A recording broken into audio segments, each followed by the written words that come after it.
Señor Dios Todopoderoso y Eterno, te alabamos, te bendecimos, Señor. Te adoramos, te glorificamos y te damos gracias por Danaida, Señor. Que se haga en ella, Señor, tu santísima voluntad.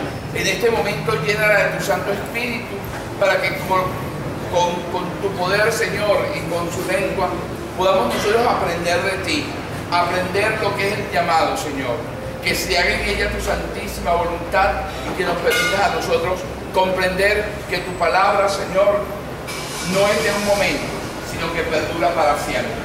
Santísima Virgen María, protégela, cuídala, guárdala en tu corazón y llena esa sencillez y humildad con que enseñaste a cada apóstol, a cada mujer cristiana que se acercaba a Jesús.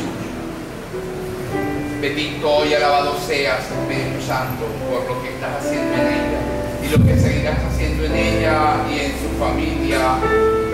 Amén.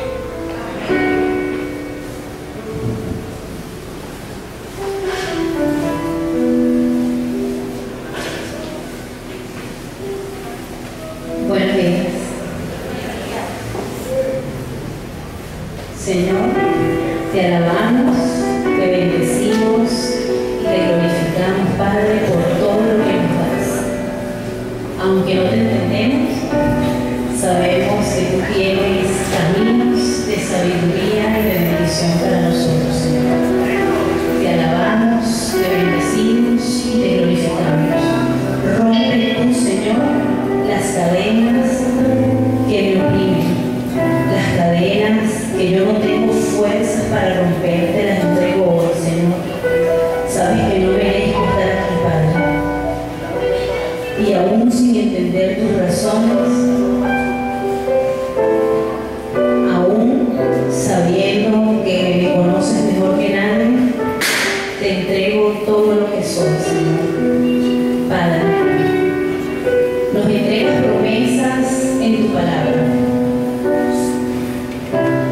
Señor, permítenos recibirla en el corazón. Señor, somos, tenemos y podemos todo lo que tu palabra dice que somos, que tenemos y que podemos. Amén, Señor. Amén. Gracias.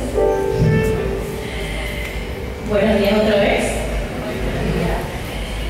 Algunas caras conocidas del año pasado, otras no. Mi nombre es Danaida Liendo, soy danzarina, quizás un poco inactiva, pero danzarín siempre es danzarín aunque no dance. Como el médico siempre es médico, aunque no ejerza la profesión. Como el sacerdote es sacerdote, aunque pida su baja y se case. El don y el llamado es permanente. Conversaba temprano con algunas de las muchachas, aunque estemos tristes, hay que ministrar. En una época, por ahí está mi hermana María Francia, en una época decíamos, no sin razón, pero instábamos a nuestros compañeros de ministerio a que ciertamente trataran de ministrar, éramos todos danzarines y músicos, pero ciertamente tratábamos de invitarlos a que trataran de ministrar de la mejor manera posible, que se confesaran antes de ministrar, que trataran de estar preparados para la administración. Y digo danzarines porque es el ministerio, de repente danzarines y músicos, es el ministerio visible, el ministerio público, ¿sabes? El ministerio donde todo el mundo quiere estar, todo el mundo quiere estar en el ministerio juvenil, hacer las alabanzas que te desean. Aunque uno no lo reconozca abiertamente, son los ministerios que más llaman a los jóvenes, música, danza, los ministerios juveniles. Porque aunque uno no lo reconozca, son ministerios visibles, son ministerios públicos. Y son los ministerios que más captan muchachos. Algunos, bueno, a lo mejor aquí sí hay, porque los samaritanos es una comunidad bien fructífera. Pero, por lo menos de la parroquia donde yo vengo, no hay un ministerio de jóvenes encargados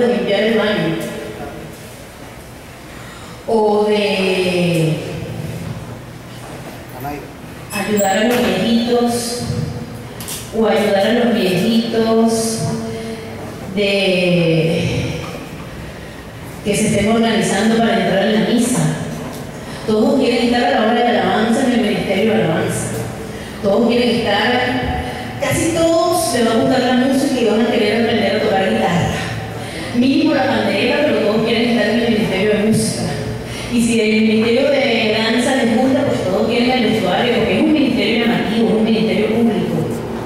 Pero el llamado es más profundo. Voy a hacer un break. No me gusta, pero voy a hacerlo.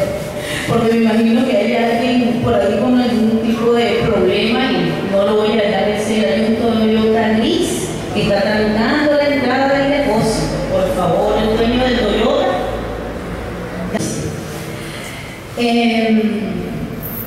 Ok. El joven, hay personas aquí que tengan 15 años. Ok. 12. 10 años. 9. Ok. Muy bien. O sea que las edades están bastante variadas. Nos llamaron a un retiro de jóvenes y Héctor me invitó a un retiro. Ya yo he venido otros años, que Héctor, Mónica y los muchachos me abren las puertas a pesar de mí misma. Y le comentaba a Héctor que son generaciones diferentes.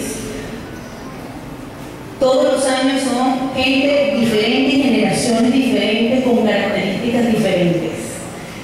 No pregunto la edad más alta por respeto al señor Héctor, pero las edades son muy variadas. Entonces, para no entrar en detalles, vamos a preguntar por el niño que tiene 10, 9, 10 años, que es menor. Un retiro de jóvenes. Entonces hablamos del llamado de los jóvenes. Y yo pensaba, y en algún momento se lo comenté a mi hermana María en alguna oportunidad, a mí me hubiese fascinado, lo digo yo ahorita a la edad que tengo, pero me hubiese fascinado conocer de Dios a los 10 años. Me hubiese fascinado. No sé dónde estaría ahorita, o sea, a lo mejor estaría en mi casa, arrancándome la barriga, pero no sé qué estaría haciendo ahorita. O sea, yo me veo a los 10 años recibiendo a Dios y mínimo, no sé, estuviera tocando violín, algo así, hubiese hecho algo drástico con mi vida en pos a ponerlo al servicio del ministerio y de la palabra de Dios. Pero lo conocí a los 22 años. Yo esto lo conté el año pasado, pero como veo mucha gente nueva, pues ahí les voy a contar. A los 22 años yo estaba estudiando radiología en la UCB. Y la mayor parte de mis amigos eran estudiantes, aunque no entré a estudiar teatro ni nada artístico, siempre toda la vida me gustó el teatro y el cine, me gustó mucho. Y la gente que me rodea siempre de una manera u otra estaba involucrada con eso. Entro a estudiar radiología porque me gustaban las profesiones de servicio. Y yo decía, pues, si no soy médico, soy enfermera, soy radiólogo, soy fisioterapeuta, pero me gusta el ambiente del hospital y eso era lo que quería hacer. Pero en la universidad me relacionaba con mucha gente de la Facultad de Arte, la Central, por lo menos en la época donde yo estudié, no sé ahora, pero era un mundo aparte, ¿no? Tú tenías todo lo que necesitabas ahí, no tenías que salir para ningún lado. Y me rodeé de mucha gente. Yo siempre le comento a Héctor que definitivamente, no sé por qué, o por lo menos lo sospecho, pero Dios siempre me cuidó mucho de cometer locuras. Me cuidó porque me puse en situaciones peligrosas. Yo le digo a mis primos echando broma, si yo no hubiese conocido a Dios, yo seguramente, no sé, seguramente hubiese consumido marihuana, seguro. Porque la gente con la que yo andaba en esa onda. Y por alguna extraña razón, ¿sabes? No me apetecía probarla porque me fastidiaba el humo del cigarro, todavía me fastidia. La gente que fuma cerca de uno, el humo me fastidia. Y me fastidiaba que el olor a cigarro se te pega del pelo, aunque sean extensiones, se te pega. Entonces, esas cosas tontas hacían que, ¿sabes?, que me saliera del ambiente cuando empezaban a fumar. Porque primero me daba pánico que yo llegara pestosa a uno a la casa, íbamos a pensar cualquier cosa, pero de verdad era algo personal, no me gustaba. El olor se te pega del cabello, de la ropa, y no me gustaba, y por eso me aparté. Pero yo creo que Dios escribe recto por líneas torcidas. Héctor en alguna parte me debe estar escuchando y sé que mi tema es del Antiguo Testamento, aunque no se entiende ahorita, pero vamos para allá. Lo que les quiero dejar como apertura es que cuando uno está joven, uno cree que uno no tiene muchas responsabilidades con la gente que te rodea porque eres joven. Y creo que les comenté el año pasado, cuando uno es adolescente, 14 años, a lo mejor ahora más temprano, pero cuando yo fui adolescente, uno enfrentaba la crisis como un poquito más tarde. Uno se ponía rebelde como a los 16, a los 17. Y mi rebeldía era que yo me quería ir. Yo estaba estudiando y me rodeé de una gente bien particular, muy buenos amigos, pero con unos intereses bien particulares. Y yo lo que ambicionaba era vivir sola. Yo lo que quería era mi independencia, vivir sola. Y uno cuando está joven uno cree que no tiene responsabilidades con nadie, porque eso viene después. Después es que uno va a hacer los planes. Y resulta que muchas de las cosas que 10, 11, a los 10, 11, 12, 14, 15, 16 años, las cosas que tú estás haciendo ahorita van a marcar la pauta de tu futuro. Porque si yo en aquella época hubiese empezado con la marihuana, quizás después hubiese probado cosas peores. Y me hubiese puesto en situaciones muy peligrosas, que me puse en situaciones peligrosas. Porque cuando tú estás en una fiesta de esas, puedes ver cualquier cosa. Cualquier cosa puede suceder. Pero Dios me resguardó de eso y demás. Porque aunque aparentemente yo me sentía bien, no me sentía tan bien por dentro. Afuera yo iba con mis amigos, salía, me podía dar el caché que estaba estudiando en la UCB. Y me iba bien porque mal estudiante no era. Disfrutaba de todos los beneficios, oído por favor, disfrutaba de todos los beneficios, las fotos las podemos tomar al final. Disfrutaba de todos los beneficios que me daba la casa de estudios, los amigos, el prestigio. Mi familia podía decir que estaba estudiando en la central y que me iba bien. Aparentemente yo era una joven promedio feliz, afortunada. Tenía mi mamá, yo soy hija única, mi propio cuarto, mi espacio en la casa, consentida por mi mamá, sí, no lo niego, todavía lo soy. Empecé a trabajar temprano porque me fue bien en las pasantías además, así que empecé a ganar dinero temprano. O sea, yo estaba bien, aparentemente, pero por dentro estaba triste. El rollo era que yo no sabía por qué estaba triste. ¿Por qué estás triste? Que no sé, es algo por dentro, ¿sabes? Estoy triste, no tengo un motivo específico, pero me siento triste. Triste, triste, triste. Triste de pensar en que tu vida está así como vacía, como que no tiene sentido. Triste de pensar. Hay un hermano de comunidad, de la comunidad de C. A mí me gustaba mucho hablar con él, porque nos identificábamos, teníamos como puntos en común. No nos echamos los perros ni nada de eso, éramos buenos amigos, pares. Y el tallo de esa amistad, el tronco de esa amistad, era que nos parecíamos mucho. Y coincidíamos en muchas cosas, entre esas cosas la depresión. Y él me contaba cómo se sentía, pero verdad que uno se siente sencillo. yo me he sentido así también. Y tú te sientes que quieres dormir. Todo el tiempo, bueno, eso fue lo que me pasó a mí, todo el tiempo tienes mucho sueño. Quieres estar en tu casa, no te provoca salir mucho, o quizás a mí no me provocaba salir mucho porque estábamos mi mamá y yo sola en la casa nada más, ¿no? Pero no te provoca bañarte, ¿sabes? No por cochinada, sino que, o sea, que fastidio, no decir la palabra que uno usa, pero no me quiero bañar, no me quiero parar, no voy para la playa, no quiero ir para la playa, o sea, déjame aquí tranquilita. Y el sueño era porque me provocaba, ¿sabes? El dormir era mi forma de desconectarme, de no pensar. O sea, yo quería estar dormida, no pensar en nada. Porque cuando estaba despierta me sentía triste, me sentía agotada, cansada. Aunque cuando yo salía a mis clases, yo me reía con mis amigos, no era que yo me la pasaba llorando y moqueando por todos lados, yo aparentemente estaba bien. Pero por dentro era un vacío que yo no sabía, sí, yo estaba estudiando y me iba bien, pero ¿para qué? ¿Sabes? Esa sensación de que nadie te quiere de verdad. Esa sensación de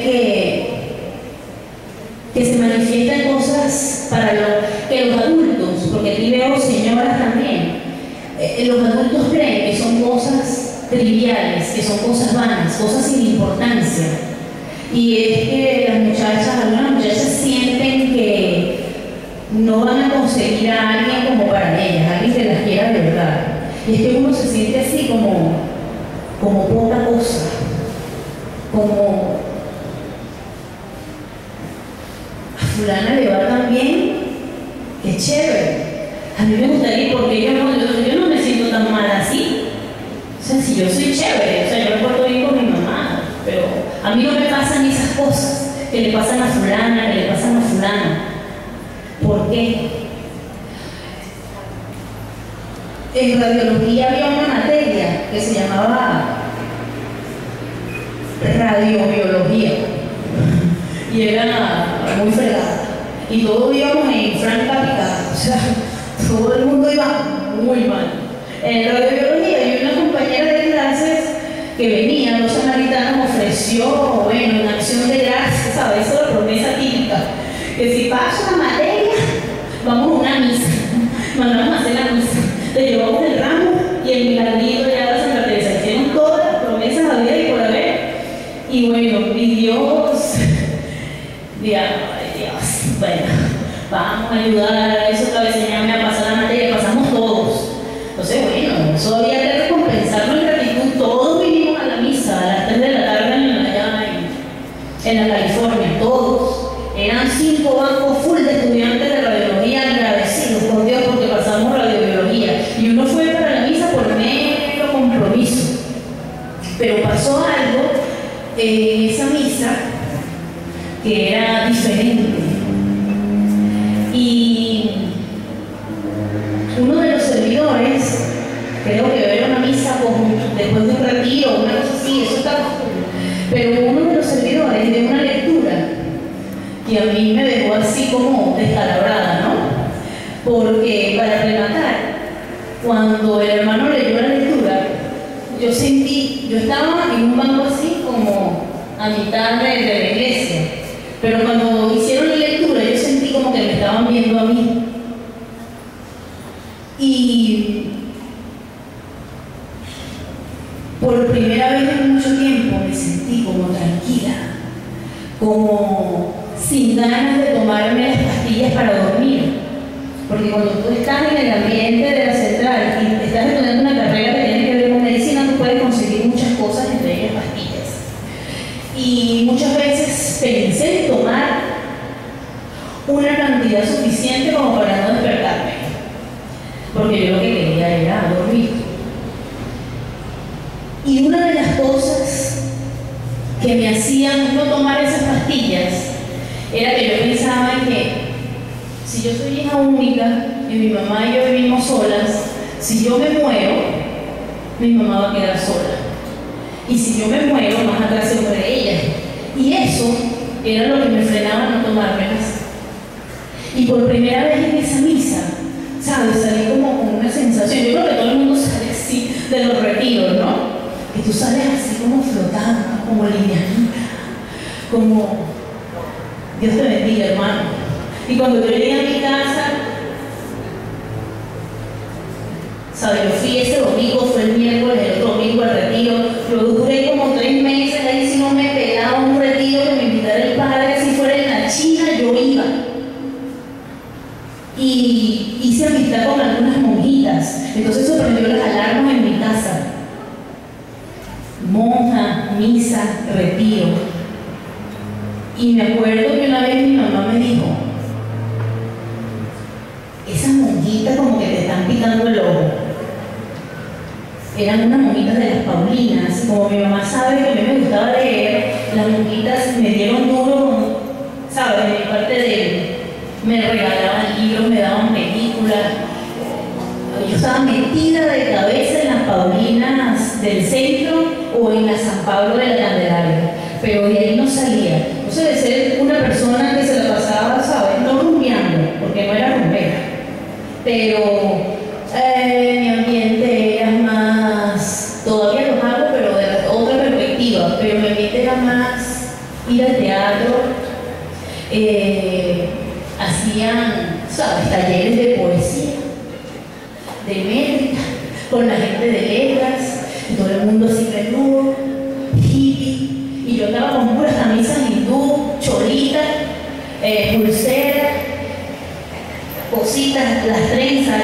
Yo estaba aclimatada a mi ambiente, o sea, yo me aclimaté rápido, y era bien recibida porque yo tenía el perfil. Y mucha de esa gente también, ¿qué le pasa? Vienen, ¿no? Porque es que tengo retiro.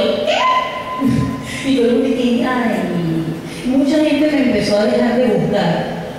Y a medida que empecé a ir a las actividades de la iglesia, me sentía más, en ese momento quizás no llena, pero sí más tranquila. Y me daba tranquilidad estar en la iglesia. Y, ¿dónde está Héctor? Héctor, ya voy a empezar el tema. Una de las cosas que me gustaba de iglesias, como, y todavía, eso lo hablamos mucho con los muchachos de danza. Todo el mundo tiene un tipo de personalidad diferente. Hay gente más kinestésicas, que le gusta mucho el contacto, que abrazan. Yo creo que Mónica es muy kinestésica. Mónica te abraza, te empuja, te besa, te hace cariñito. Hay gente que no, que es más seca. No quiere decir que sea menos sensible, es su personalidad. A mí yo creo que Dios me estimula mucho por la vista, por el oído, por los sentidos, ¿sabes? Por el olor. Y una de las cosas que a mí me hacían, no como una conciencia de entrar al Santísimo, sino una de las cosas que a mí me hacían entrar en iglesias como la San Francisco en el centro. Me imagino que todo el mundo conoce esa iglesia, la mayoría. La mayoría conoce al San Francisco y por lo tanto al Padre Bravo. Cuando tú entras a la iglesia de San Francisco, no todas las iglesias tienen eso. Eso es una cosa muy tonta, pero era lo que a mí me ayudaba. Esa iglesia tiene un olor, ¿sabes? Un olor que yo lo relaciono con Dios. Un olor como a madera de los bancos, con pulitura, como con incienso. ¿Sabes qué me gusta en Semana Santa? Cuando hacen lo del incienso alrededor del altar. A mi mamá huye de la iglesia cuando ponen. A mí me gusta ese olor. Yo me imagino en el Antiguo Testamento, en el templo. Yo me imagino que el templo debió oler así. Dios me bendijo, y creo que es una bendición humildemente, pero Dios me bendijo con capacidad de imaginar cosas. Yo creo que es una bendición, porque estando en los primeros años de la iglesia, me invitaron a Clarines a una comunidad que se llama Pueblo de Alabanza. Después unos hermanos cristianos, una prima que tengo que es cristiana evangélica, me invitó a su iglesia a ver su grupo de danza, porque trae un grupo de danza. Y esos dos ministerios a mí me impactaron de una forma que yo decía, ¿por qué no? ¿Por qué no lo podemos hacer? Eso se puede hacer en la iglesia, un ministerio de danza. Y yo me imaginaba, escuchaba una música y yo me la imaginaba en vivo. Todavía, anoche, yo le comentaba a Jessica, no tengo para escuchar música, pero pongo los videos en la computadora como para aclimatarme a lo que voy a leer. Y yo escuché una canción sobre David y Goliat y me la imagino en danza. Me la imagino. O sea, mi forma en que Dios trabaja conmigo es así, imaginándome cosas. Y cuando yo entro a las iglesias y ese olor, yo entro es otro espacio. Me imagino en el Antiguo Testamento. Siempre Héctor me había invitado a dar, no siempre, pero los 2 últimos años eran temas marianos. Y cuando Héctor me dio este año un tema que tiene que ver con el Antiguo Testamento, ya van a entender por qué les hago este preámbulo tan extra largo. Es porque el Antiguo Testamento, siempre en los retiros de jóvenes, hay citas específicas del Antiguo Testamento, pero casi siempre se utilizan citas del Nuevo Testamento. A mí me gusta leer, quizás no es el común en todo el mundo, pero yo te hago la invitación a que leas y no creas que la Biblia es un libro complejo de entender cuando te dicen cosas aisladas, pero cuando tú empiezas a leer el capítulo desde el principio, basta con que leas la introducción para meterte en el ambiente. Y yo creo que Dios trabaja en mí con la imaginación, porque cuando yo leo el Antiguo Testamento, es que es una cosa. Yo le mandaba un mensaje a Héctor en la semana y le decía a Héctor, gracias, porque es que yo leo el Antiguo Testamento y me imagino ahí. O sea, yo me imagino, o sea, yo leo lo de Abraham en el desierto. De repente, algunos de mis primos dicen que tengo un tornillo flojo, pero es que yo lo leo y yo me imagino caminando en la arena. Yo me lo imagino. Yo leo el Éxodo, que es la caminata del pueblo de Dios por el desierto. Y yo digo, ¿por qué no podemos hacer algo chévere? ¿Sabes qué pienso? ¿Por qué no podemos alquilar un lugar y llenarlo de arena y hacer una exposición? Dice la palabra en el Antiguo Testamento que al pueblo de Israel una columna de fuego los guiaba en la noche y una nube los guiaba en el día. Y yo me imagino así un salón aclimatado, así oscurito, con esas telas que ponen con huequitos y lucecitas por el otro lado, y que la gente, vamos, ¿sabes? Como una exposición, como lo de Tutankamón allá en el Zambí. Y tú te metes y ves la cuestión y con alguien que lea del Antiguo Testamento y la gente te vaya diciendo, y no sé cómo los que programan esto de las pantallas, hacer un efecto que salga, ¿sabes? Leyendo, haciendo la lectura y que salga la columna de fuego. Eso es una forma pedagógica de llevarle el evangelio a los muchachos. Eso va a ser lo mismo, va a tener el mismo impacto a que tú lo sientes en la clase de catequesis, que la mayoría de los niñitos no les gusta ir al catecismo, y le echas el cuento de Abraham y el Éxodo a unos muchachitos de 9 años que de por sí son intranquilos. Yo creo que Dios trabaja conmigo así. Ustedes trajeron Biblia. Levanten la mano aquí los que tienen su Biblia. Pocos pero suficientes. Ahora, usted le va a decir a su hermano que tiene a la derecha, hermano, traiga su Biblia. ¿Sabe por qué? Porque en un retiro yo te puedo decir cualquier cosa, cualquier locura. ¿Cómo sabes tú que es verdad lo que te estoy diciendo? Trae tu Biblia y lee. Y cuando tú des el primer paso de leer, Entonces es que tú te vas a dar cuenta. Qué sabroso es leer el Antiguo Testamento. Los que tienen su Biblia van a buscar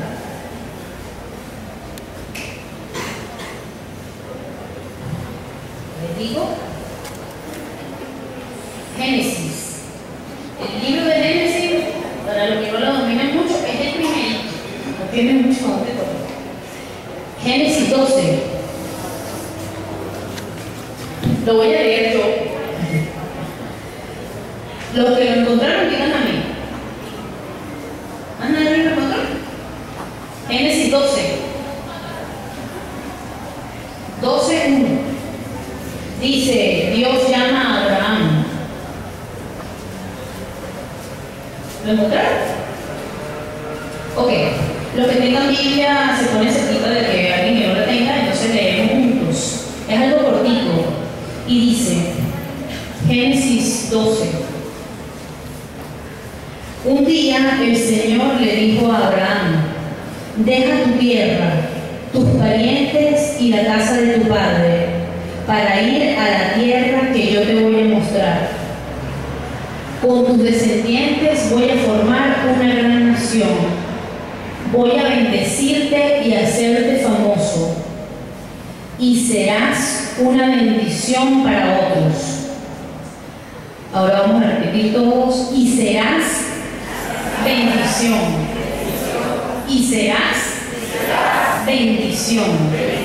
Siempre que leemos esa lectura de Abraham, uno piensa, a mí me gusta, porque Dios le dice a Abraham, haré tu descendencia como las estrellas que miras en el cielo, como los granos de arena, o sea, numerosa, una descendencia grande.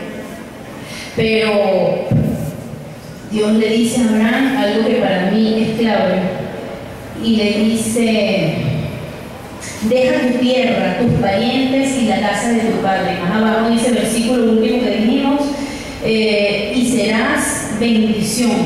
Otras Biblias, otras traducciones dicen, y serás una bendición, pero la mayoría dice, y serás bendición. Y cuando uno habla de Abraham, uno siempre piensa en que Abraham fue un hombre próspero, tuvo ovejas, tuvo ganado, descendientes. Su esposa y él se habían embarazado cuando estaban muy viejitos. Pero yo creo que la gran promesa de Dios en Abraham es cuando dice en ese versículo, atención por favor, y serás bendición. Yo creo que cuando Dios llama al joven, y es una promesa que tenemos para todos, y serás bendición, te lo dice a ti a tus 14 años. Dios tiene una promesa a ti en la palabra, a tus 14, a tus 40, a tus 20, a tus 37, a tus 25. Dios te dice en el libro de Abraham, en el Génesis, y serás bendición. Porque cuando uno es joven, incluso cuando eres un adulto joven, tú piensas que tu responsabilidad es contigo y tu familia. Y Dios te pone para ser bendición. Esa es la gran herencia, ser bendición para otros. Cuando tú estás en un ministerio, veo que aquí están los muchachos de Soldado de Cristo, están la gente de danza, están los ministros de música. Y está entrando el trono de gracia. Cuando estás en un ministerio de música, en un ministerio de danza, en un ministerio de mimo, cuando estás en la iglesia con un joven activo, pasan dos cosas. Una que puede ser muy buena y otra que puede ser muy peligrosa. El rollo es que la peligrosa es la que casi siempre sucede. Una cosa muy buena, vamos a decir la peligrosa primero. Una cosa muy peligrosa, que cuando tú eres un joven comprometido y estás en la iglesia, yo no sé si todos están en un ministerio activo aquí. Lo digo por los muchachos del Trono de Gracia, Soldados de Cristo, los muchachos del grupo de aquí de los samaritanos, que están activos, pues. Cuando tú estás en un grupo, entonces es que yo soy servidor, es que yo estoy en la iglesia, es que yo tengo un ministerio de mimo, Es que yo tengo un grupo juvenil, yo estoy en un grupo juvenil. Y no es malo que lo digas. Hay una cosa que yo leí estos días y a mí me gustó mucho. Y se los digo a ustedes ahorita. Hay dos cosas que se llaman reputación y carácter. Reputación es lo que los demás piensan de ti. Hay niñas que pueden tener la reputación chueca y que son loquitas. Muchos dirán que si andas vestido de negro eres un megato, eres un rockero, eres un drogadicto. Esa es la reputación, lo que los demás creen de ti. Eso es lo que los demás creen de ti, reputación. Pero carácter es lo que Dios sabe que eres. Y muchos jóvenes en la iglesia viven de la reputación. Mucha gente de la iglesia vive de la reputación, lo que otros piensan de ellos. Es que yo soy un joven que yo soy servidor. Pero muchos de esos mismos jóvenes que dicen que son servidores y que están aquí en Soldados de Cristo y que están en el servicio juvenil, son rebeldes en su casa. Y con la misma habilidad con que hacen un paso de danza, o con que brincan en las alabanzas, o con que dicen gloria a Dios en la parroquia, con esa misma habilidad le responden a la mamá y le responden al papá y zapatean si no los dejan ir a algún lugar, o si en los más apretados todavía, si no les compran lo que quieren. Si los zapatos no son de la marca, eso pasa en la iglesia.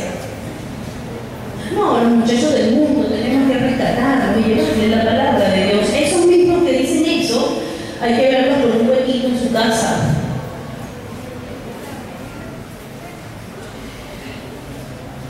Y se los dije el año pasado y se los vuelvo a repetir. Entonces tú quieres que te traten como un adulto, pero no te comportas como adulto. Porque tu mamá te dice que regreses a una hora y tú regresas a la hora que te da la gana. Pero quieres que tu mamá te deje salir. Ahí donde Dios dice, no entiendo tu lógica. Es una lógica extraña. Para un muchacho de la iglesia es una lógica extraña. Porque entonces tú vives de tu reputación. Una franela muy bonita, que no es mala. Combinaditos. El vestuario de danza, pero eso puede quedarse en reputación. Carácter es lo que Dios sabe que tú eres. Ahora yo te pregunto a ti, ¿tú vives por tu reputación o por tu carácter? No lo tienes que responder, eso te lo respondes tú mismo. ¿Es reputación lo que tú vives dentro de la iglesia o es carácter? Porque yo viví mucho tiempo por reputación dentro de la iglesia. Me mortificaba que alguna hermana o hermano me viera en algo. Todavía me mortifica, quizás porque mi reputación todavía está viva ahí. Pero el joven, Dios lo llama a ser un joven de carácter. Porque nada le sirve tener la iglesia y los bancos llenos de jóvenes que vivan solo de su reputación. Una cosa es que tú cuides tu testimonio. Eso es una cosa. Y otra cosa es que tú vas aparentando algo que no camina. Porque tú en una casa haces lo que te da la gana. O sea, ¿cómo tú convences? Eso es lo que es difícil, convencer a la gente de tu casa de lo que tú haces en la iglesia. Ahora, ¿por qué la gente de tu casa no te cree? Pregúntate eso. ¿Por qué la gente de tu casa no te cree lo que tú haces en la iglesia? ¿Por qué la gente de tu casa, a lo mejor ¿qué le pasa a este? Que gloria a Dios, y un grito de júbilo, Dios, ¿quién no viene a la casa? Eso tienes que preguntarte. A lo mejor si te creen y te ganaste ese voto de confianza. Yo estoy hablando aquí de algunos casos contados que a lo mejor pasa que en su casa no le crean. Eso tienen que preguntárselo cada uno, especialmente los que sirven. Mi mamá la vamos a operar de cataratas en estos días, con el favor de Dios, Asociación de Ciegos en La Victoria. Y aunque es una clínica integral, el fuerte de esa clínica es para la gente con problemas de visión. De hecho, se llama clínica Luz Braille por lo de la escritura. Y yo estaba sentada esperando que me atendieran y vi a un muchacho, había una muchacha, lo que primero llamaba la atención es que había una muchacha como de 19 años, linda, linda, linda, con un cuerpo lindo, combinadita, linda. Y lo que a mí me llamó la atención fue que cuando pisó así el primer escalón, pues sacó su bastoncito, ¿sabes qué? Eso se pliega, se abre, ciega. Pero lo que más me llamó la atención es que uno de los muchachos que trabaja en la clínica iba detrás de ella, caminandito detrás de ella, y le decía, hay un murito un poquito más adelante, hay una puerta a tu derecha, viene una gente caminando por aquí. Y yo estaba sentada viendo y decía, hay gente que tiene más don de servicio fuera de la iglesia, ¿sabes? Porque muchos de nosotros disfrutamos del privilegio de ser servidores. Y ese privilegio a veces implica que pasamos sin hacer cola, que estamos en el primer banco en la actividad, que podemos conversar con el invitado especial. A veces gozamos de los privilegios. No estoy diciendo que algunos no nos toque limpiar el baño, sí, ¿cómo no? Pero gozamos de muchos privilegios de ser servidores. Y a veces uno se encuentra gente en la calle que hace tareas fregadas. Y mucho más de lo que yo estoy haciendo ahorita. En Abraham dice, y serás. En Génesis dice le dice a Abraham y al Señor, y serás bendición. Ahora vamos a decir todos, mi herencia es bendición. Dios te dio eso como herencia. Esa es tu herencia, bendecir a otros. Bendecir a otros. Ahora pregúntate, ¿cómo tú bendices a tu gente, a tu familia? ¿Cómo tú bendices a tu compañero? Los muchachos de danza, los muchachos de música, ¿cómo bendicen al hermano que se siente mal? Dios no te lo entrega para hacer bendición para él. Dios no te pide eso en la palabra. ¿Cómo tú lo bendices? ¿Cómo tú ayudas a tu compañero de soldado de Cristo que se siente mal? ¿Estás pendiente de él? ¿Lo ayudas? ¿Estás pendiente? No de pelearlo. Digo de ayudarlo, de estar pendiente de él. No de chismarte. No de no hablarle, no de no decirle la palabra, digo de preocuparte por él, de preocuparte por qué le pasa, qué es lo que le pasa.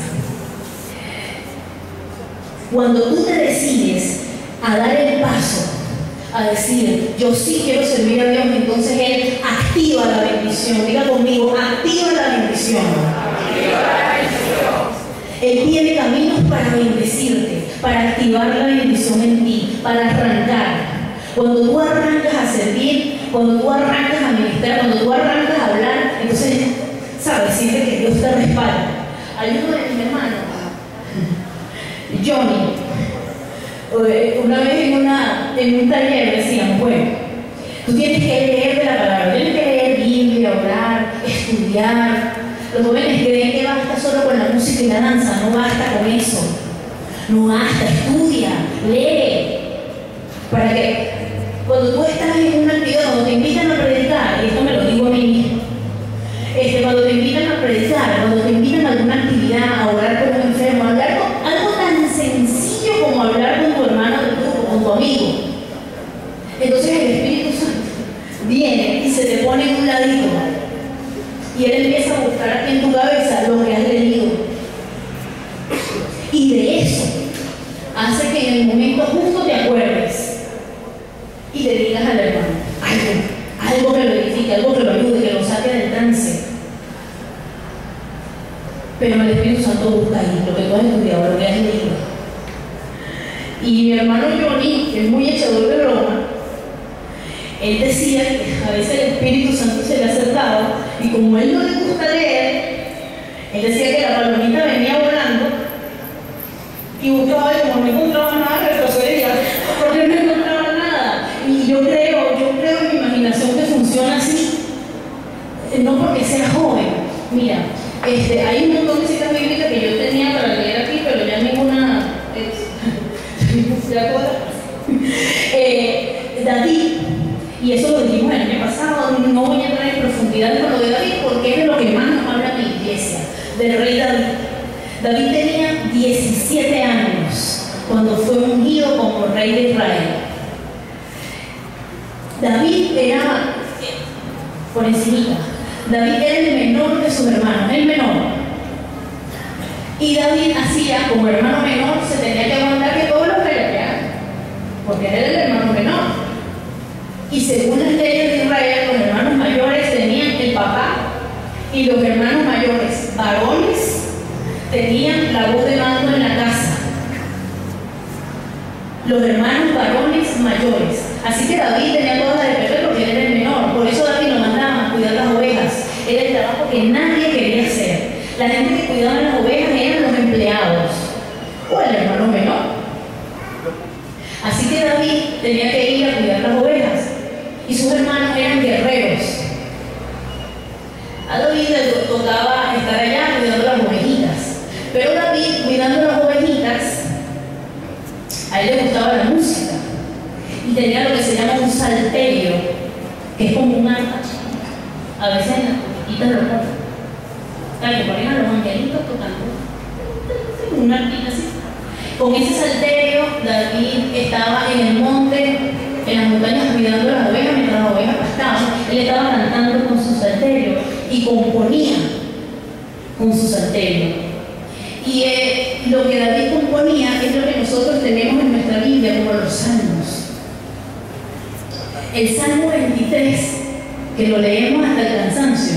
¿Qué dice el Salmo 23? Eso lo compuso David allá en el monte, con las ovejitas. Y en esa época había un rey, Saúl, pero Saúl se empezó a portar muy mal.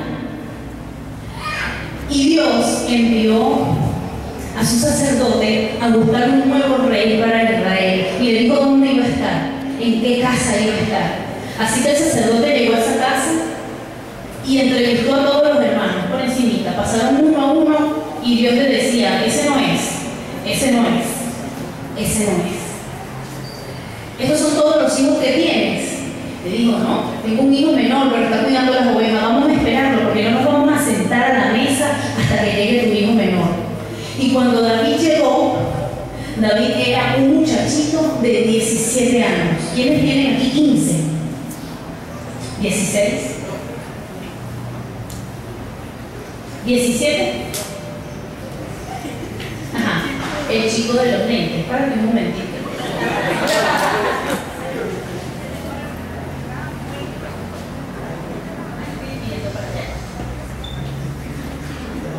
Perfectamente así pudo haber sido David. Y cuando el sacerdote lo vio, ¿es tu hijo menor? ¿Cómo le llamas? Luis. Sí. ¿Y este Luis es tu hijo menor? ¿Este Luis? Sí, sí, sí. Ese es mi hijo menor. Y el sacerdote puso cara de incrédulo. 17 años. Un niñito.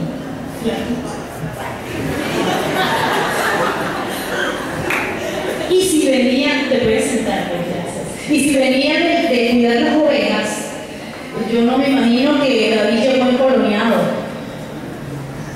Y me imagino que el sacerdote dijo, ay Dios, pero es que huele horrible, como que no se ha bañado nunca. Pues a mí me gusta.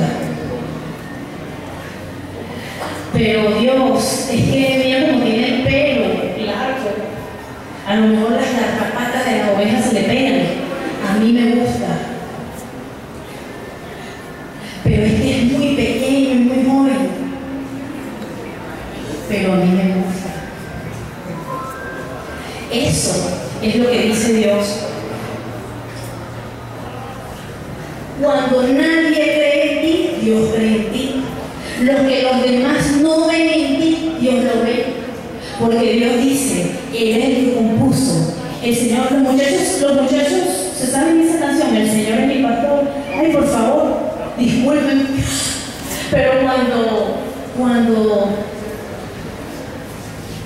cuando Dios le dijo al sacerdote, pero me gusta. ¿Y sabes por qué me gusta? Porque Él compuso para mí, allá cuidando las ovejas, un salmo que es bellísimo. Y lo hizo sin que nadie lo viera. Él no lo hizo vestido de danza. Él no lo hizo uniformado de un ministerio. Él no lo hizo con un micrófono en la mano. No lo hizo predicándole a nadie. Pero tiene las uñas largas del tierrero. Pero me gusta. ¿Y sabes por qué me gusta? Le digo al sacerdote. Porque Él compone y me ama y me gusta en lo íntimo. Las cosas que tú haces en público en el ministerio tienen que ser lo visible de lo que tú haces en privado con Dios. Si no, te quedas en la mera reputación. Lo que haces en público, eso que transmites en público, tiene que ser fruto, reflejo de lo que haces en el cuerpo, de lo que haces en lo privado con Dios, de lo que haces a solas sin que nadie te vea, de lo que tú le preguntas a Dios. Cuando el sacerdote le decía, pero es que ese no nos sirve, porque los filisteos, que eran el pueblo enemigo de Israel, ¿por qué la gente le tenía miedo a los filisteos? Porque eran grandes, fuertes, guerreros, asesinos, mercenarios, expertos en matar gente a sangre fría, y se burlaban de Dios.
¿En qué estaría pensando David cuando escribió eso? Que no lo sé.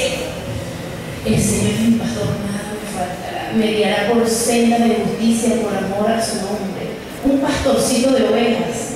Eso es lo que anda buscando Dios. Dios anda buscando eso. Uno, gente que tenga intimidad con Él. Que lo que digan en su intimidad sea lo que los demás vean, no al revés. Que primero es lo que los demás vean y después que oye, un cuadro a ver, ay Dios mío, me lo toca predicar mañana, Dios mío, ¿qué hago?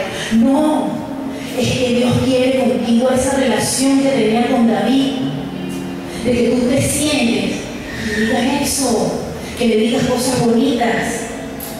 David fue ungido como rey de Israel a los 17 años. Pero ¿sabes cuándo tomó el poder de Israel? ¿Cuándo fue el rey? David, a los 47. En todo ese tiempo, David siguió cuidando sus ovejas, siguió aprendiendo.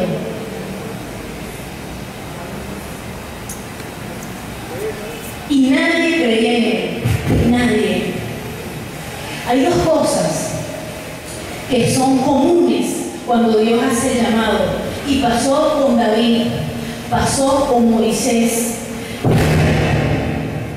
pasó con Jeremías y pasó con Ezequiel.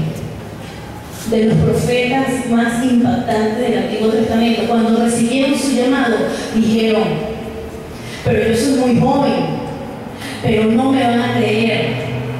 Y así mismo lo dijo Moisés en la zarza ardiente cuando recibió su llamado, pero no me van a creer. Y en Ezequiel 2, Dios le dice: no digas que eres joven.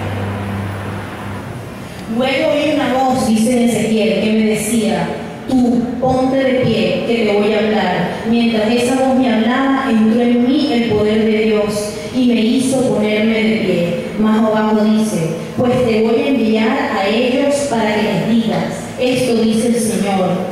Y ya sea que te hagan caso o no, pues son gente rebelde, sabrán que hay un profeta en medio de ellos.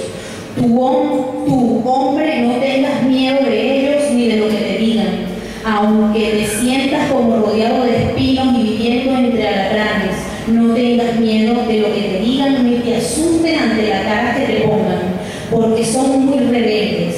Tú comunícales mis palabras, ya sea que te hagan caso o no. Atiende bien a lo que te digo y no seas rebelde como ellos. Palabra de Dios. Dios ve en ti lo que los demás no ven. Y Dios busca gente, porque me están apurando y no dice la mitad de las citas bíblicas que traje, pero Dios busca jóvenes que tengan intimidad con Él, jóvenes que se interesen por su hermano, que estén interesados en ser bendición para su gente. David fue bendición para su gente, Abraham fue bendición para su gente. ¿Por qué? Porque los sacó de Egipto, los llevó, Moisés los sacó de Egipto y los llevó a la tierra prometida. Abraham tomó a su gente y buscó la tierra prometida, se interesó en su gente. Dios busca muchachos que sean líderes, no que sean mera apariencia, que estén interesados en meterle el pecho a la palabra, en que sean arriesgados. Dios se arriesga por ti como nadie. Dios me decía cuando empezamos, que los muchachos sepan que hay que arriesgarse. Y yo te digo esto: Dios se arriesga primero que tú. Él se arriesga por ti, aunque las cosas no salgan como está en el plan. Se arriesgó con Saúl. Saúl metió la pata y puso a David. Se arriesgó con cada profeta, aunque le dijeran que estaba miedo. Si se quiere arriesgar Dios contigo, pero necesita un joven que esté interesado en dar el primer paso, en caminar por el desierto. Si Abraham o Moisés le habían dicho que no querían, Dios los hubiese dejado tranquilos, pero les pidió que se movieran de donde estaban. Si tu ministerio ahorita es el lugar cómodo para ti, muévete de ese ministerio. No te dejes el ministerio, es que cambies tu manera de hacer las cosas. Y me voy con esta lectura, que no es del Antiguo Testamento, es del Nuevo Testamento. Dios busca jóvenes que cambien las maneras de hacer las cosas. Dios busca jóvenes arriesgados, que a mí me llaman fundamentalmente la atención. Y hay un predicador que dice unas cosas muy graciosas de ese apóstol. Y es que cuando Dios llama a los 12 apóstoles, habían 2 Judas. Estaba Judas Iscariote, que fue el que traicionó a Jesús. Que lo compadezco porque debe haber sido horrible al punto que se ahorcó. Pero había otros Judas. Y cuando en la iglesia las mujeres tenemos bebés, uno le pone nombres bíblicos a sus bebés, o mínimo le gusta el significado de sus nombres. Pero en la iglesia vemos que hay muchos niños David, hay muchos Samueles, hay muchos Pedros, hay muchos Juanes. Pero hay un apóstol que se llamaba Judas Celote. No Judas Iscariote. Entre los apóstoles había 2 Judas. Judas Iscariote, que es el traidor, progresivo, y está otro Judas que se llama Judas Celote. Esta tarde, esta noche, mañana, en la semana, cuando lleguen a su casa y abran su Biblia, algunos por primera vez, otros porque están acostumbrados a leerla, busquen en el Nuevo Testamento cuando Jesús llama a los 12 el nombre de los apóstoles. Y hay un apóstol que se llama Judas Celote. ¿Por qué menciono a Judas Celote? El otro apóstol es Pedro, pero ¿por qué nombro a Judas Celote para ustedes hoy?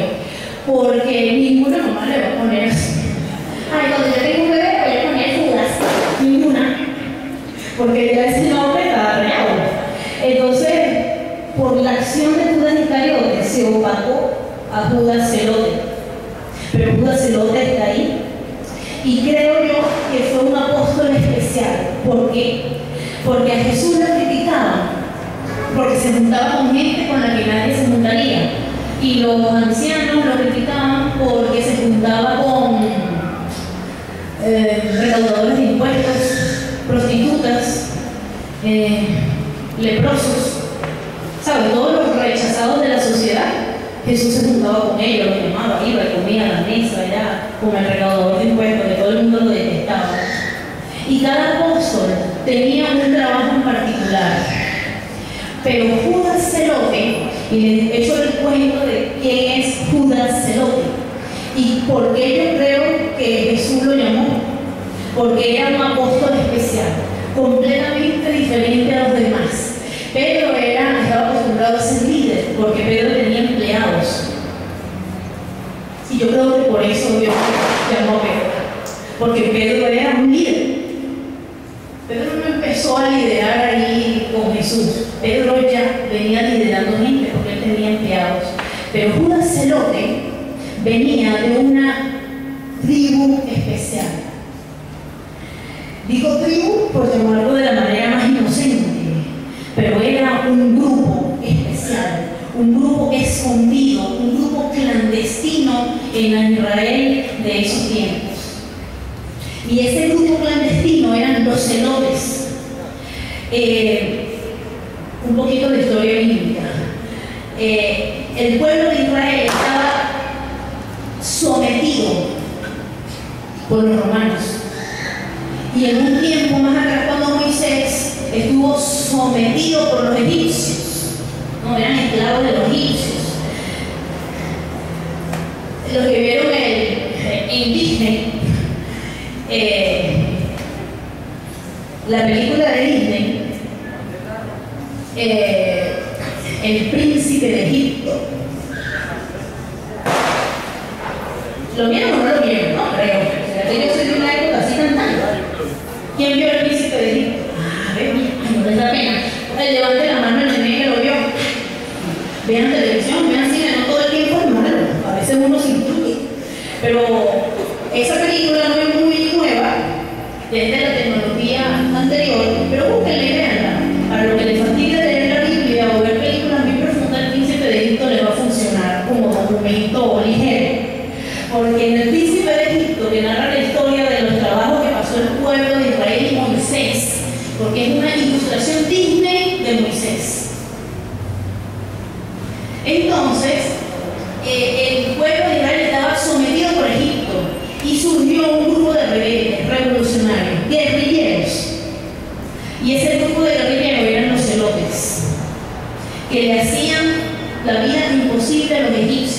como una forma de rebeldía contra el pueblo egipcio que los tenía sometidos. Ese grupo de celotes se reactivó con la llegada de los romanos y le hacían la contraparte revolucionaria a los soldados romanos. Eran los celotes. Era un grupo clandestino que se escondía en las cuevas para defender al pueblo de Israel y para lograr, de la manera humana como ellos lo entendían, de la manera humana, que decir, a punta de muertos y de guerra, la libertad del pueblo de Israel, de los israelitas, del yugo de los romanos. Pues Judas Celote pertenecía a ese grupo de guerrilleros. Y Jesús lo llama a formar parte de los 12 apóstoles. ¿Por qué Jesús llamaría a un guerrillero a formar parte de sus apóstoles? Yo creo que Jesús y Dios necesita gente dispuesta, gente que contagie, gente que se arriesgue. Porque mientras los otros apóstoles quizás eran más recelosos y más temerosos, Judas Celote le daba el ánimo. Y sí se puede. Y sí podemos contra los romanos. Y a Dios lo que es de Dios y al César porque es del César. Y hacía frente a los romanos y le daba ánimo a los demás apóstoles. Porque Dios a tu manera particular te llama, porque sabe que tiene una característica específica que le va a ayudar a él. Y él te llama por eso. Cierro con esta cita bíblica en Lucas 5. Dios te llama a que cambies tu manera de hacer las cosas como lo estás haciendo hasta ahorita en tu grupo juvenil. En una ocasión, estando Jesús a la orilla del lago de Genesaret, se sentía apretujado por la multitud que quería oír el mensaje de Dios. Jesús vio 2 barcas en la playa. Estaban vacías porque los pescadores habían bajado de ellas a lavar sus redes. Jesús subió a una de las barcas, subió a una de las barcas, que era de Simón, y le pidió que la alejara un poco de la orilla. Luego se sentó en la barca y desde allí comenzó a enseñar a la gente. Cuando terminó de hablar, le dijo a Simón: lleva la barca a la parte honda del lago y echen allí sus redes para pescar. Simón le contestó, que luego sería Pedro, le contestó: maestro, hemos estado trabajando toda la noche sin pescar nada, pero ya que tú lo mandas, voy a echar las redes. Cuando lo hicieron, recogieron tanto pescado que las redes se rompían. Entonces hicieron señas a sus compañeros de la otra barca para que fueran a ayudarlos. Ellos fueron y llenaron tanto las 2 barcas que les faltaba poco para hundirse. Al ver esto, Simón Pedro se puso de rodillas delante de Jesús y le dijo: apártate de mí, Señor, porque soy pecador. Y es que Simón y todos los demás estaban asustados por aquella gran pesca. También lo estaban Santiago y Juan, hijos de Zebedeo, que eran compañeros de Simón. Pero Jesús le dijo a Simón: no tengas miedo, desde ahora vas a pescar hombres. Entonces llevaron las barcas a tierra y lo dejaron todo y se fueron con Jesús. Palabra de Dios. Cuando tú haces las cosas de una forma, Jesús te va a decir: no es por tu propia fuerza, no eres tú el que vas a hacer, no eres tú el que vas a pecar. Déjame montarme en tu barca. Cuando tú dejas que Jesús se monte en tu barca, el panorama cambia. Tú puedes ser un cuidador de ovejas cualquiera, pero cuando Jesús se monta en la barca de tu ministerio, la cosa cambia, el panorama cambia. Pedro estaba preocupado por la pesca, y Jesús, después de enseñarle a la gente lo que le iba a enseñar, la palabra que le iba a dar, Jesús tenía aquí en su pensamiento la necesidad de Pedro. Jesús pudo haber terminado su enseñanza e irse, pero le dijo a Pedro: vamos a mar abierto y echa la red aquí, porque Jesús está pendiente de lo que te hace falta, de esa tristeza tuya, de ese problema tuyo, de ese rollo con tus papás, de ese rollo en el liceo, en la universidad, de ese problema económico que tú tienes. Dios te llama a servirlo, pero lo tiene tu necesidad aquí. en el pensamiento, está pendiente de ti aunque no lo creas, porque Él ven ti lo que los demás no ven, tu necesidad y tu don, tu necesidad y tu capacidad, aunque tú no lo creas. Todos los profetas le dijeron, no puedo, tengo miedo, todos. Pero Él siempre sobre todo dice, no tengas miedo, yo estoy contigo para protegerte. Solo tienes que dejar que Dios se monte en tu barca, que te lleve al mar profundo, y cuando eche las redes se va a brindar la red de pescado que vas a llevar. Pero Él necesita que tú lo dejes montarse en la barca. Simón Pedro hubiese dicho que no. Y cuando Simón Pedro le dijo que sí y vio la manifestación de Dios, o sea, que Pedro activó su bendición cuando dijo sí, como Abraham dijo que sí, se activó la bendición. Se activó la bendición. Cuando se activó la bendición, Pedro vio el cambio. La barca casi se le hunde de peces. Así, Dios espera que tú lo dejes montarse en tu barca. No sigas siendo un joven de reputación, sé un joven de carácter. Un joven, y me despido con esto, atención a los muchachos de música. Dios quiere que tú seas por primera vez conocido en el infierno. Que seas un joven conocido en el infierno. El infierno sepa cuando Luis llega a la iglesia, cuando Luis sale de la iglesia. Porque Dios dice, como le dijo a David, ¿cómo le dijo? Me busca. Y cuando Dios dice que tú como joven le eres agradable, las alarmas del infierno se activan, porque se activó tu bendición. El papel del diablo es que tú no reconozcas eso, que te quedes agazapado en tu grupo juvenil dentro de las cuatro paredes de la iglesia pensando que te la estás comiendo porque estás en un grupo y no te la estás comiendo porque estás en un grupo juvenil. Tu bendición se va a activar cuando tú des el primer paso, cuando montes a Jesús en tu barca y se prendan las alarmas del infierno. Cuando iban a sacarlo, mira, cuando Pedro pasaba, cuando ese mismo Pedro que estaba mortificado porque no pescaba, cuando Pedro pasaba por la primera fila del banco, ¿qué hacía? ¿Qué pasaba cuando Pedro pasaba por la primera fila de enfermos? Reimer, ¿qué pasaba?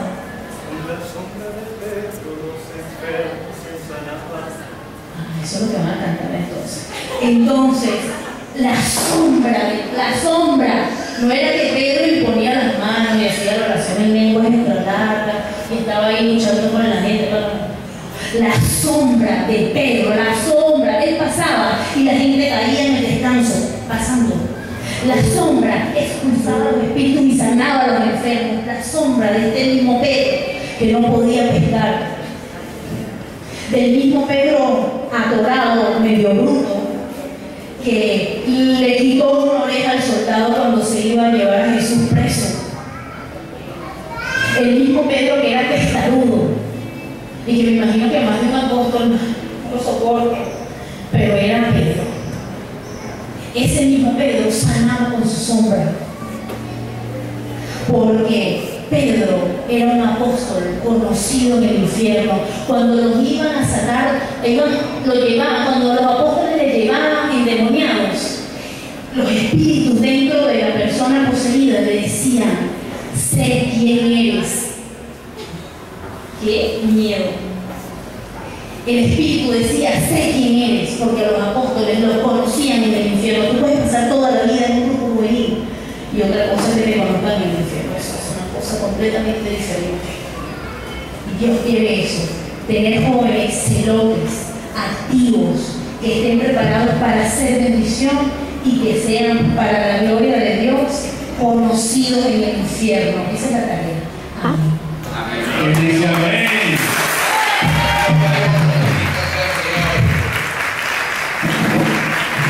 Pues sí, un aplauso más fuerte, que sonó bastante. Gloria a Dios. Hermanos, esta mañana se ha pasado rápido, imagínense ustedes lo que viene. En este momento quiero que realmente a él se le concedió muy corto tiempo porque tiene muchas cosas que decir, ¿verdad? Pero realmente queremos escuchar el testimonio de una persona, de un predicador estudiado, de una persona que tiene años conociendo a Jesús, una persona que ha vivido realmente lo que es la presencia de Dios en su vida. Realmente es un gran honor, si se quiere honor, para nosotros presentarlo, porque Jesús dijo: para entrar al reino de los cielos hay que ser como niños. Entonces vamos a conocer a uno de los más grandes en el cielo. Vamos a conocer a Pedro.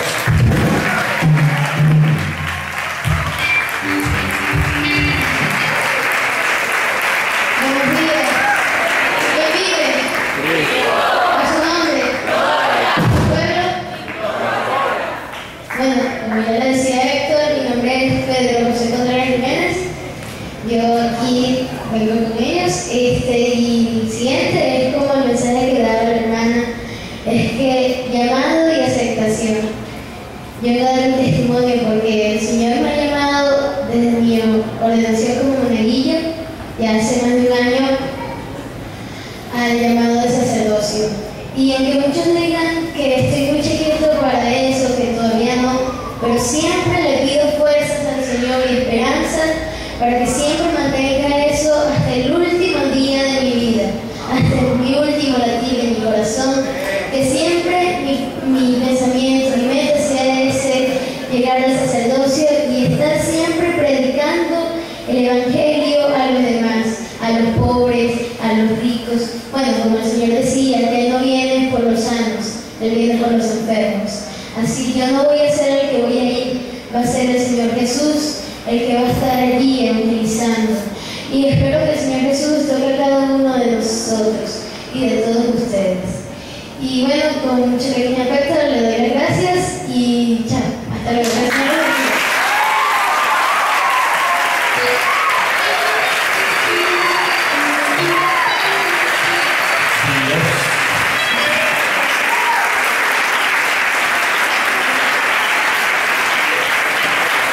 Qué belleza. Como decía también Canaria, me hubiese encantado que a esa edad yo hubiese tenido ya una revelación de vocación perfectamente definida. Sin embargo, bueno, Dios nos llama a cada uno en su tiempo, solo que cuando nos llame tenemos que estar atentos y ser obedientes. Así lo decía el Padre Pío. Las cosas humanas necesitan ser conocidas para ser amadas. Las cosas divinas necesitan ser amadas para ser conocidas.